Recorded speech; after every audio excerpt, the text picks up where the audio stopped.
Hi my name is Zeba Bakhtiyar और आज मैं फिर से नेक्स्ट सीरीज लाई हूँ टीचिंग एप्टीट्यूड की। और ये 2 जनवरी 2026 की मॉर्निंग शिफ्ट की 5 क्वेश्चन है टीचिंग एप्टीट्यूड की। चलिए स्टार्ट करते हैं।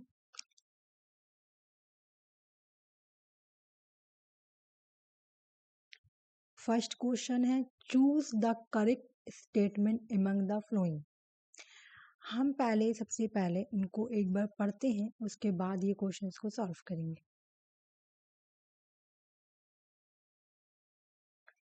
Philip Jackson Philip Jackson Philip Jackson teaching act के लिए टीचिंग के एक्ट के लिए थ्री टीचिंग के एक्ट को 3 फेज में डिवाइड करते हैं। 3 फेसेस में डिवाइड करते हैं।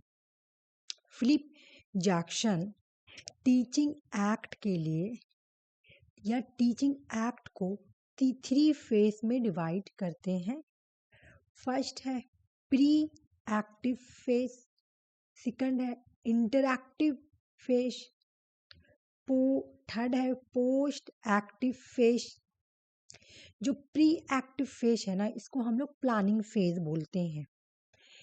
प्लानिंग बिफोर टीचिंग मतलब क्लासरूम में जाने से पहले या टीचिंग करने से पहले हम क्या करते हैं, प्लान बनाते हैं, गोल बनाते हैं, एक फिक्स गोल बनाते हैं कि वो क्लासरूम में किस तरह से पढ़ाना है, टीचिंग के लिए कौन सा स्ट्रैटेजी यूज करना है, कौन सा कंटेंट यूज करना है। तो ये कौन सा फेज में करते हैं, pre active stage. Pre active stage में हम लोग क्या करते हैं, टीचिंग के लिए प्लानिंग करते हैं कि क्लास में जाएंगे तो किस तरह से पढ़ाएंगे, कौन सा कंटेंट यूज करेंगे, एक गोल सेट कर लेंगे कि किस तरह से पढ़ाएंगे, कौन सा टीचिंग स्ट्रैटेजी यूज करेंगे। तो ये है pre active phase. Pre active phase में क्या है आपका, प्री एक्टिव फेज में है गोल सेट करना, planning banana and strategy banana teaching के लिए। तो ये है प्री एक्टिव फेज, जिसको प्लानिंग फेज भी बोला जाता है। नेक्स्ट है इंटरएक्टिव फेज, इसको इम्प्लीमेंटेशन स्टेज बोलते हैं। The teacher observe and diagnose student understanding in real time. ये ड्यूरिंग द क्लासरूम होता है, मतलब जो क्लास चल रही है उस ड्यूरिंग टीचर ये ऑब्जर्व करता है कि स्टूडेंट को क्या डिफिकल्टीज आ रही है, ये डायग्नोस करते हैं teacher during the class. Teacher देखते हैं कि क्या स्टूडेंट में अभी भी है ना वीकनेस है, क्या उसको डिफिकल्टीज आ रही है स्टडी में, वो समझने की कोशिश करते हैं इंटरएक्टिव फेज में। मतलब पहले क्लासरूम में जब टीचर जाते, पहले तो क्लासरूम में जाने से पहले वो क्या करते हैं, प्लानिंग बनाते हैं। क्लासरूम में जाने के बाद, जिसको इंटरएक्टिव फेज बोलते हैं, यहाँ पर टीचर आइडेंटिफाई करेंगे कि स्टूडेंट में क्या क्या अभी भी वो खामी है, क्या अभी भी वो डिफिकल्टीज है जो उनको फुलफिल करनी चाहिए, है ना। तो यहाँ पे स्टूडेंट के अंडरस्टैंडिंग को डायग्नोज करते हैं कि स्टूडेंट ने कितना समझा क्या नहीं समझा। ठीक है, तो ये इंटरएक्टिव फेज में होता है। उसके बाद पोस्ट एक्टिव फेज, इसको इवोल्यूशन स्टेज बोलते हैं। यहाँ पे फीडबैक या टेस्टिंग होती है, मतलब जो एग्जाम होता है ना, जो डिफरेंट डिफरेंट टाइप का टेस्ट होता है, ये जो फीडबैक लिया जाता है, ये पोस्ट एक्टिव फेज में होता है। उसके बाद हम क्वेश्चन सॉल्व करेंगे। तो हम अपना क्वेश्चन सॉल्व करने से पहले यहाँ पे हम एक इस तरह से बना लेंगे, pre active phase. Pre active phase में क्या था, प्री एक्टिव फेज में था गोल सेट करना, उसके बाद प्लानिंग बनाना, उसके बाद planning banana, make a planning, उसके बाद किस तरह का कंटेंट यूज करना, ये सब था प्री एक्टिव, है ना। Pre active pre active phase में, या फिर स्ट्रैटेजी बनाना कि क्लासरूम में किस तरह से पढ़ानी है। उसके बाद नेक्स्ट था इंटरएक्टिव फेज। इंटरएक्टिव फेज में हम लोग क्या करते हैं, डायग्नोज करते हैं ना, डायग्नोज करते हैं स्टूडेंट का, जानने की कोशिश करेंगे स्टूडेंट को कहाँ पे डिफिकल्टीज आ रही है, उसके अंडरस्टैंडिंग को समझने की कोशिश करेंगे। उसके बाद आती है पोस्ट एक्टिव फेस। यहाँ पे हम लोग feedback and test, different different test है ना, टेस्ट करेंगे, टेस्टिंग करते हैं। अब हम क्वेश्चन सॉल्व करेंगे। Diagnose of the learner is done interactive phase of teaching. बिल्कुल, इंटरैक्टिव फेस ऑफ टीचिंग में डायग्नोज आ रहा, तो ये मेरी ट्रू है। उसके बाद feedback and testing of the learner are done post active phase of teaching. बिल्कुल, पोस्ट एक्टिव टीचिंग फेस में क्या है मेरा, फीडबैक एंड टेस्टिंग, तो ये भी सेकंड ऑप्शन बी भी सही है हमारी। उसके बाद फिक्स अप गोल को सेट करना, कंटेंट सेट करना, ये पोस्ट एक्टिव फेस है टीचिंग का? बिल्कुल भी नहीं। ऑप्शन डी यहाँ पे आ गया है ना, बिल्कुल भी नहीं, बल्कि इसका क्या है, इसका ये गलत है ना, ये गलत है ना। गोल फिक्स करना हम लोग कहाँ करते हैं, गोल हम लोग कहाँ फिक्स करते हैं, प्री एक्टिव फेस में। गोल है ना, गोल गोल सेट करना, कंटेंट सेट करना, ये हम लोग प्री एक्टिव फेस में करते हैं, जबकि यहाँ पे क्या लिखी हुई है, पोस्ट एक्टिव फेस, तो इसलिए सी जो है वो गलत है और ऑप्शन डी यहाँ पे आ गई है। Selection of appropriate testing device done post active phase of teaching. हम लोग टेस्ट कहाँ करते हैं, है ना, टेस्ट जो है हम लोग पोस्ट एक्टिव में करते, तो ऑप्शन डी सही है, ऑप्शन डी सही है। तो हमारा आंसर सी हट जाएगा, सी को हटा दो, सी हट गया। एक मिनट, अच्छा हाँ, डी भी अभी ऑप्शन है ना, ठीक। सी तो हट गया, सी हट गया, तो ये और ये आंसर तो होगा नहीं। अब ई देखते हैं। Decision about strategy of teaching, teaching के लिए स्ट्रैटेजी बनाना, है ना, ये post active phase of teaching है? बिल्कुल भी नहीं। ये क्या है, इंटर एक्टिव फेस है, जहाँ पे हम लोग टीचिंग के लिए स्ट्रैटेजी बनाते हैं, है ना, नहीं इंटर नहीं, सॉरी प्री फेस है, सॉरी प्री फेस है, प्री प्री एक्टिव फेस, जहाँ पे हम लोग क्लासरूम में जाने से पहले स्ट्रैटेजी बनाते हैं ना, है ना, प्री एक्टिव फेस, जहाँ पे हम लोग क्या करते हैं, क्लासरूम में जाने से पहले गोल सेट करते हैं, स्ट्रैटेजी बनाते हैं कि किस तरह का कंटेंट यूज करेंगे, किस तरह का पीपीटी यूज करेंगे, है ना, ये होता है ना, प्री एक्टिव फेस में। जबकि यहाँ पे लिखा हुआ पोस्ट एक्टिव फेस, तो इस वजह से ऑप्शन ई भी गलत हो गई, तो मेरा ऑप्शन ई इसमें है, तो हमारा आंसर ए बी डी हो गया। हमारा आंसर ए बी डी है। एक बार फिर से देख लें, ये क्या है, सही है, ये भी सही है, और ऑप्शन सी जो है वो रॉन्ग है, ऑप्शन डी सही है और ऑप्शन ई गलत है।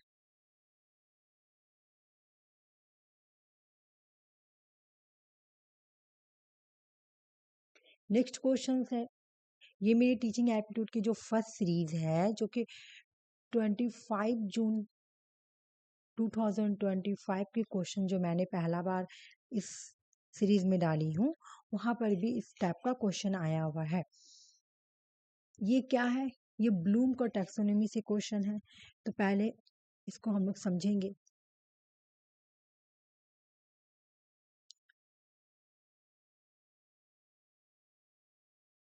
नाइनटीन फिफ्टी सिक्स में ब्लूम की टैक्सोनॉमी आई थी, है ना। ये बोलते हैं सबसे पहले नॉलेज के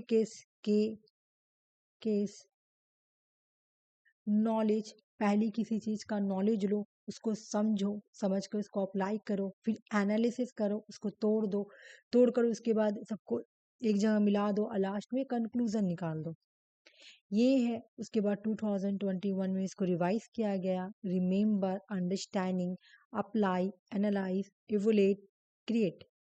कौन सा आया है, सबसे पहले हमको नॉलेज लेनी है, एक सही आंसर बन गया। उसके बाद अंडरस्टैंडिंग करनी है, तो ऑप्शन बी इसके आंसर है। इसमें मैं ज़्यादा टाइम वेस्ट नहीं करूँगी।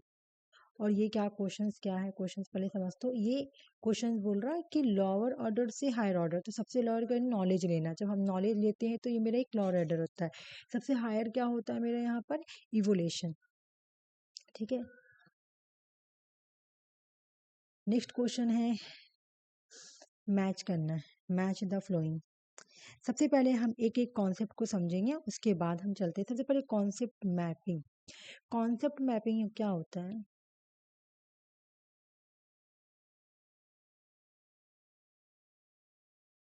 ये ग्राफिकल टूल होते हैं। क्या होते हैं? ग्राफिकल टूल, बिल्कुल माइंड मैपिंग के जैसा। ये ग्राफिकल टूल होते हैं जो नॉलेज को ऑर्गेनाइज और रिप्रेजेंट करते हैं। अगर हमको पढ़ाना है तो मैं क्या करूँगी, इस तरह से बिल्कुल आप लोगों को फ्लो चार्ट के अकॉर्डिंग से भी मैं इस तरह से पढ़ा। ये ग्राफिकल टूल है ना। ये क्या करती है? ये क्या करती है? ये नॉलेज को ऑर्गेनाइज और रिप्रेजेंट करके करती है। जैसे कि अगर मैं आप लोगों को पढ़ा रही हूँ, जैसे अभी हमने पढ़ाया ब्लूम के टैक्सोनॉमी, तो ब्लूम के टैक्सोनॉमी मैंने यहाँ पे ऐसे करके लिख दिया और उसके बाद मैं बिल्कुल इस तरह से लिखा कि केस इस तरह से मैं लिख रही हूँ। इस तरह से मैं बिल्कुल नॉलेज को ऑर्गेनाइज वे में पढ़ा रही हूँ, बिल्कुल माइंड मैपिंग के जैसा कि एक सेंटर में टॉपिक है, इस तरह से आप लोगों को समझा रही हूँ। तो इसको बोलते हैं कॉन्सेप्ट मैपिंग। कॉन्सेप्ट मैपिंग में हम लोग क्या करते हैं? कॉन्सेप्ट मैपिंग जो है ये ग्राफिकल टूल होते हैं जो नॉलेज को ऑर्गेनाइज और रिप्रेजेंट करते हैं। तो ग्राफिकल टूल क्या है? ये नॉलेज को ऑर्गेनाइज और रिप्रेजेंट करते हैं, बिल्कुल इस तरह सिस्टमेटिक वे में पढ़ाकर। इसके बाद ऐसे करके ये ग्राफिकल टूल है जो नॉलेज को क्या करती है?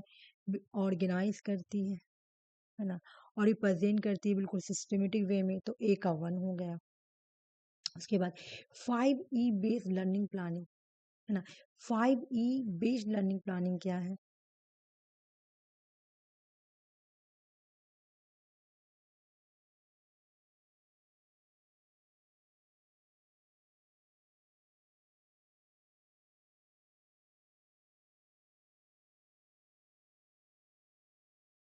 सबसे पहले हम ये समझेंगे कि 5E क्या है। 5E क्या है? तो 5E में फर्स्ट ई है इंगेज,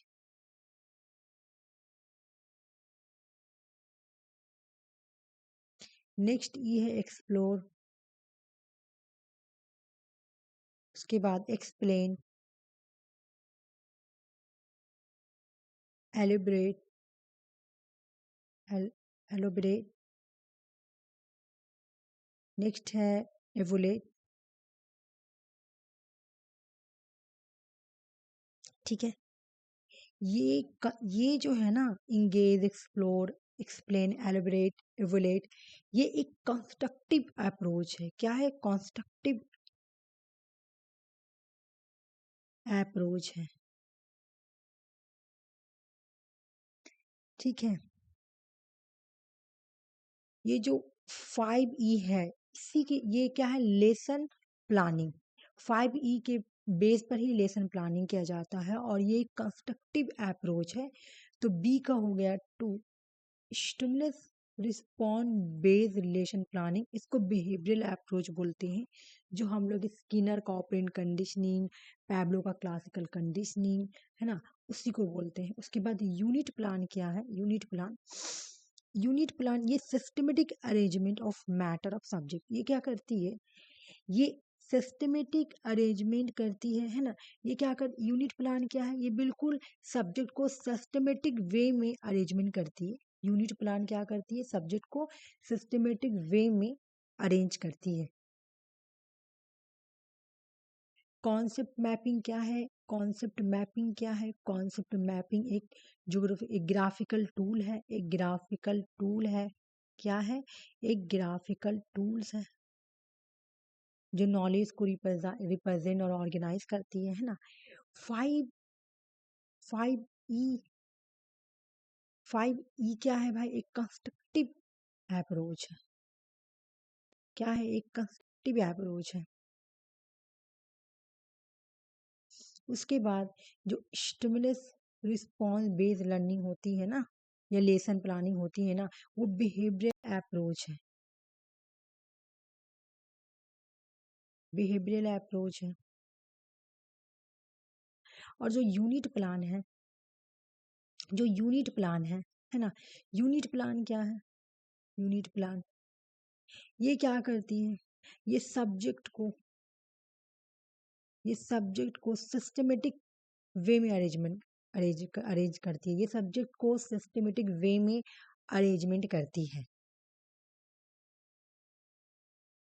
सिस्टमेटिक वे में क्या करती है? अरेंजमेंट करती है।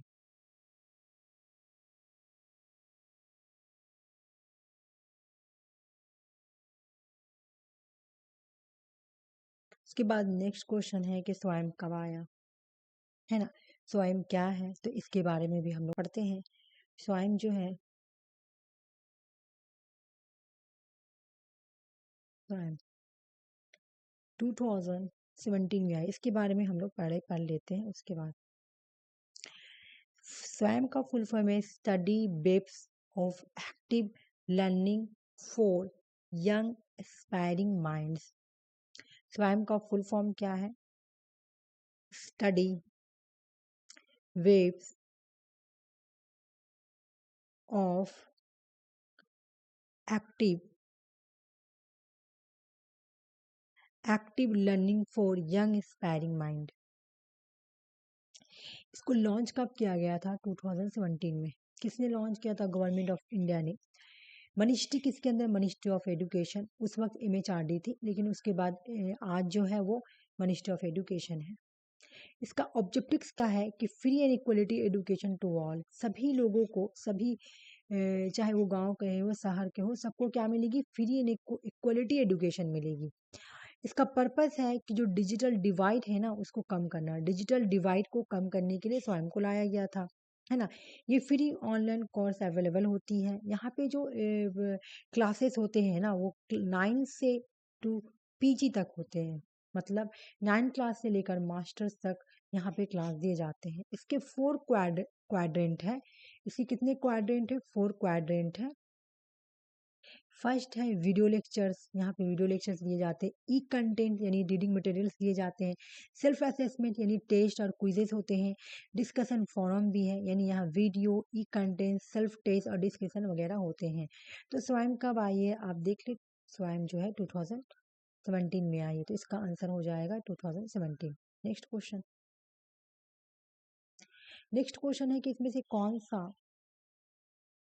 नेक्स्ट क्वेश्चन बोल रही है कि इनमें से कौन सा बिहेवियरलिस्ट मॉडल ऑफ टीचिंग का क्रिटिसिज्म नहीं है। ठीक है, एक एक कर हम लोग पहले समझते हैं, ऑप्शन समझेंगे, उसके बाद it does not take into account important internal process take place in mind. Questions option 1 ये बोल रही है, ये माइंड के अंदर होने वाले इम्पोर्टेंट इंटरनल प्रोसेस को कंसिडर करता ही नहीं है। ऑप्शन 1 क्या बोल रहा है कि माइंड के अंदर जो इंटरनल प्रोसेस, जो इम्पोर्टेंट इंटरनल प्रोसेस होता है ना, उसको ये कंसिडर करता ही नहीं है। यानी जो बिहेवियरिस्ट मॉडल है वो क्या करता है, माइंड के अंदर, है ना, माइंड के अंदर जो इम्पोर्टेंट इंटरनल प्रोसेस होते हैं ना, जो इंटरनल प्रोसेस होते हैं,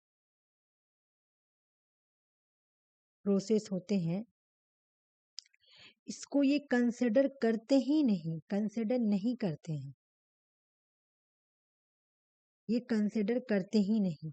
तो ये बिहेवियरलिस्ट मॉडल का एक क्रिटिसिज्म है। बिल्कुल क्रिटिसिज्म, बिहेवियरलिस्ट मॉडल को ये बोल के क्रिटिसाइज किया जाता है कि ये माइंड के अंदर जो इंटरनल प्रोसेस होते हैं उसको ये, है ना, इसको ये क्या करते हैं, कंसिडर करते ही नहीं है, इंटरनल प्रोसेस को इग्नोर करते हैं। बिल्कुल सही है, क्योंकि बिहेवियरिज्म माइंड को सिर्फ एक ब्लैक बॉक्स मानता है। ठीक है, मतलब ये क्या सोचता है, मतलब इंसान के अंदर जो, माइंड के अंदर जो थॉट आते हैं, जैसे कि माइंड के अंदर जो थॉट आते हैं जैसे इमोशंस वगैरह को इग्नोर करता है ना। तो इसलिए ये क्रिटिसाइज करता है। तो ये बिहेवियरिस्ट मॉडल का क्रिटिसिज्म है। इंटरनल प्रोसेस के अंदर माइंड के अंदर बहुत सारे थॉट्स आते हैं, है ना, फीलिंग आती है, इमोशंस आते हैं, तो उसको बिहेवियरिस्ट मॉडल क्या करते हैं, इग्नोर करते हैं। तो ये सही है कि बिहेवियरिस्ट मॉडल को ये बोल के क्रिटिसाइज किया जाता है कि ये माइंड के अंदर जो इंटरनल प्रोसेस होता है उसको इग्नोर करते हैं या उसको कंसिडर नहीं करते हैं। तो ऑप्शन 1 जो है वो सही है। उसके बाद ऑप्शन 2 क्या बोले, it is not appropriate for higher order learning. बोल रहा है कि ये जो है ना, ये हायर ऑर्डर लर्निंग के लिए सुटेबल नहीं है।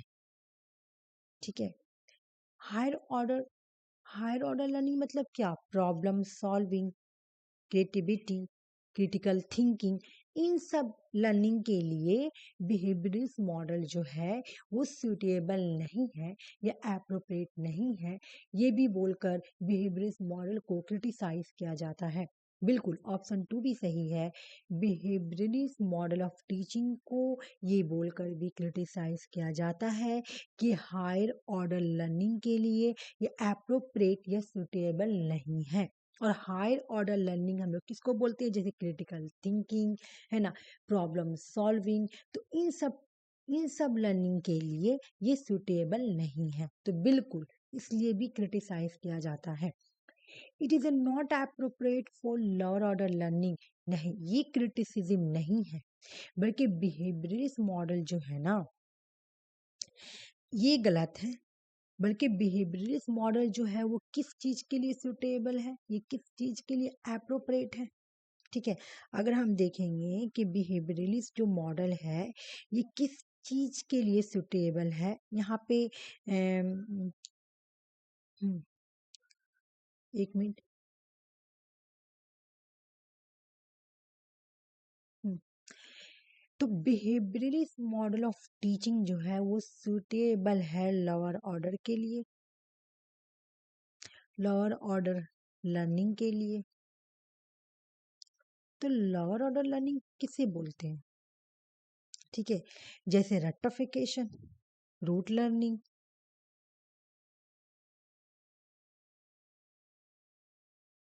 उसके बाद मेमोराइजेशन।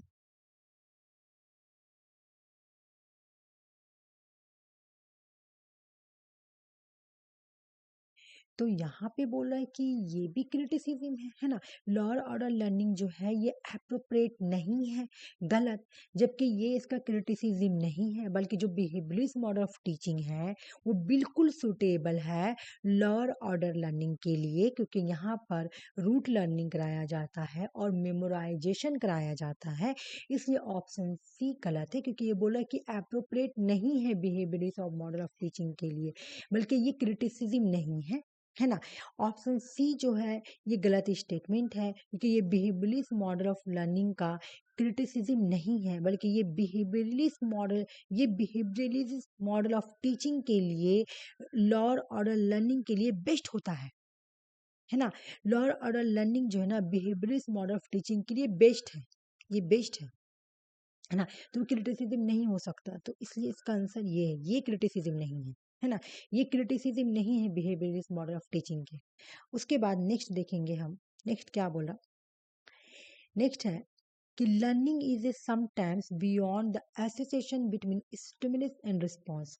लर्निंग कभी कभी स्टिमुलस और रिस्पॉन्स से ज़्यादा है। ठीक है, ये भी क्रिटिसिज्म लोग जो क्रिटिसाइज करते हैं ना बिहेवियरिस्ट मॉडल ऑफ टीचिंग को, तो क्रिटिसाइज करते वक्त ये भी बोलते हैं कि लर्निंग का मतलब सिर्फ स्टिमुलस और रिस्पॉन्स नहीं है, बल्कि उससे कुछ आगे भी है। लर्निंग सिर्फ स्टिमुलस रिस्पॉन्स से नहीं होती, उसमें थिंकिंग अंडरस्टैंडिंग भी होती है, ये बोलकर भी क्रिटिसाइज किया जाता है बिहेवियरिस्ट मॉडल ऑफ टीचिंग को। तो ये भी जो है ना ऑप्शन 4, ये भी बिहेवियरिस्ट मॉडल ऑफ टीचिंग की क्रिटिसिज्म है ना। लर्निंग सिर्फ स्टिमुलस और रिस्पॉन्स से ही नहीं होती है, बल्कि इसके बियॉन्ड भी लर्निंग होती है, जैसे थिंकिंग उससे भी लर्निंग होती है, अंडरस्टैंडिंग उससे भी लर्निंग होती है ना। तो इसका आंसर जो है ऑप्शन सी है ना। ऑप्शन सी जो है वो आंसर है, ये क्रिटिसिज्म नहीं है, बल्कि ये बेस्ट है बिहेवियरिस्ट मॉडल ऑफ टीचिंग के लिए, lower order of learning best है, तो इसलिए ये क्रिटिसिज्म नहीं है, तो ऑप्शन सी इसका आंसर हो गया। बिहेवियरिस्ट मॉडल को दिया था किसने? सबसे पहले जॉन बी वॉटसन ने दिया था, है ना। उसके बाद क्लासिकल कंडीशनिंग पैवलो ने दिया था, एवान पैवलो ने दिया था, और ऑपरेंट कंडीशनिंग बीएफ स्किनर ने दिया था, और इसी को ऑपरेंट कंडीशनिंग को एक्सप्लेन किया था एडवर्ड थॉर्नडाइक ने, लॉ ऑफ इफेक्ट। इन्होंने एडवर्ड थॉर्नडाइक ने लॉ ऑफ इफेक्ट दिया था, और इन्होंने ही क्या किया था, बीएफ स्किनर के जो काम है ना, ऑपरेंट कंडीशनिंग, इसी को एक्सप्लेन कर कर लॉ ऑफ इफेक्ट दिया था। अगर आपसे एग्जाम में क्वेश्चन पूछा जाए कि बिहेवियरिस्ट मूवमेंट को 1913 में सबसे पहले किसने इनिशिएट किया, किसने स्टार्ट किया, तो आंसर होगा जॉन बी वॉटसन। फिर नेक्स्ट क्वेश्चन, क्लासिकल कंडीशनिंग किसने दिया, तो पैवलो ने दिया। ऑपरेंट कंडीशनिंग किसने दिया, तो बीएफ स्किनर ने दिया। ऑपरेंट कंडीशनिंग बीएफ स्किनर के काम को किसने एक्सप्लेन किया, तो एडवर्ड थॉर्नडाइक। या फिर आपसे एग्जाम में कोई क्वेश्चन पूछे कि लॉ ऑफ इफेक्ट किसने दिया, तो आंसर हो जाएगा आपका एडवर्ड थॉर्नडाइक। ओके, आज क्लास कंप्लीट।